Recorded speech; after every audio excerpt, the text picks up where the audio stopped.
Good morning. So today we're going to be doing lesson 40 and we're going to be talking about inequality word problems. So here is a little cheat sheet with the symbols of different inequalities that we have and what they might mean. So this is going to be really helpful for you when you're doing your word problems. So this symbol means greater than. Other ways you might see it is more than, over, or above. And for this would be x is greater than 3. There's an example. So that means all numbers that are greater than or bigger than 3, and it does not include 3. Here we have x is greater than or equal to. So that's greater than or equal to. You might see at least, no less than, or minimum. So x is greater than or equal to 3, which means all numbers that are greater than or equal to 3, which is including 3 here. Then we have the less than symbol. You might see it as fewer than, below, or under. X is less than 3, which means all numbers that are less than or smaller than 3, but not including 3. Then we have less than or equal to. You might see it as no more than, at most, maximum, and it would be x is less than or equal to 3. All numbers that are less than or equal to or smaller than 3, including 3.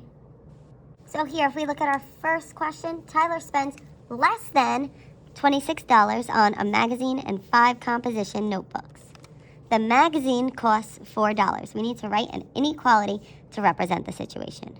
So if he spends $4 on the magazine and he buys 5 notebooks, but I do not know how much the notebooks cost, so that's going to be my x there. So he's buying these. So he's buying the 5 notebooks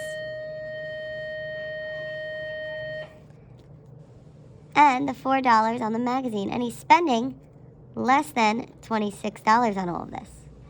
Now we need to solve to find the cost of the notebooks. So here, if I have 5x plus 4 is less than 26, we need to solve this. So here I subtract 4 on each side.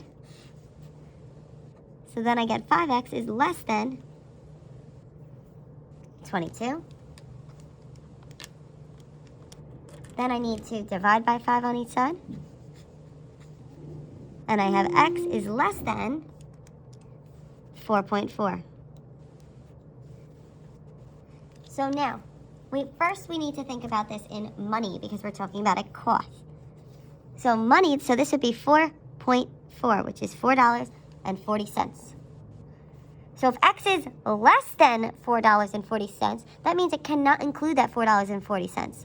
So the absolute maximum cost would be $4.39 per book. Maximum. So that's where it gets tricky, actually going back, looking what the question is asking for in comparison to the inequality. Let's look at question number 2. Kyle won 40 lollipops playing basketball at the school, let's just say fair. He gave 2 to every student in his math class. He has at least 7 lollipops left. Write an inequality to represent the situation. So Kyle has 40 lollipops to begin with. If he's giving them away, that means he is minusing from that 40. 2 to each student. Well, do we know how many students there are? No, so that's going to be represented by 2 lollipops times x, because we don't know how many students there are.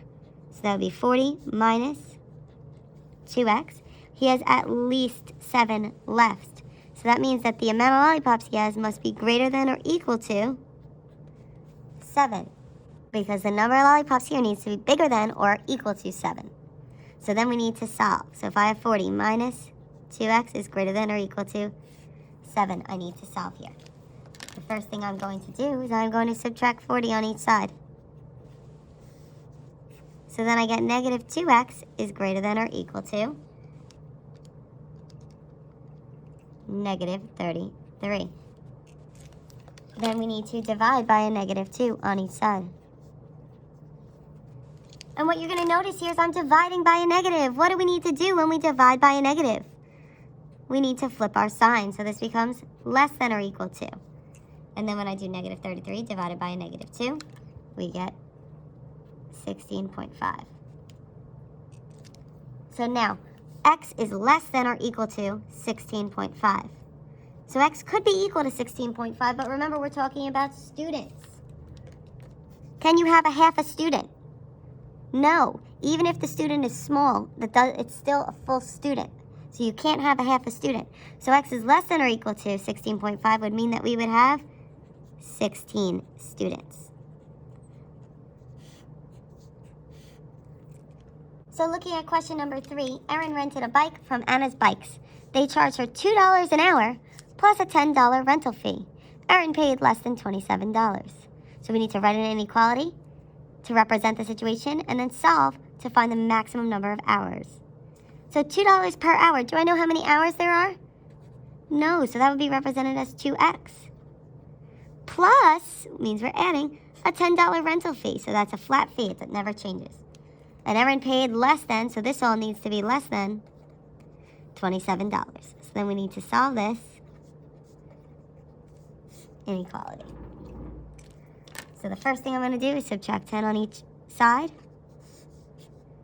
And I get 2x is less than 17. Then I'm going to divide by 2 on each side. And I get x equals, x is less than 8.5. So x is less than 8.5. So the maximum number of hours would be 8 hours. That's assuming that they're only renting for exact hours and no increments. I should have said that in the beginning. So now I'd like you to try example 4 and come back to check your answer. So Jada needs to buy some pencils, so we do not know how many pencils, and an eraser, so that's one eraser. But she could spend no more than $5. So the eraser costs $1, and the pencils cost 25 cents each. So some pencils at 25 cents, I don't know how many, so that's 25 cents per pencil, or 0.25x. Plus the eraser that costs $1 needs to be less than or equal to 5. I solve and I end up with x is less than or equal to 16. So if x could be less than or equal to, that means the answer could possibly be 16. So she ends up with 16 pencils. If you have any questions, please comment on this video or on the Google Classroom and complete practice worksheet number 40.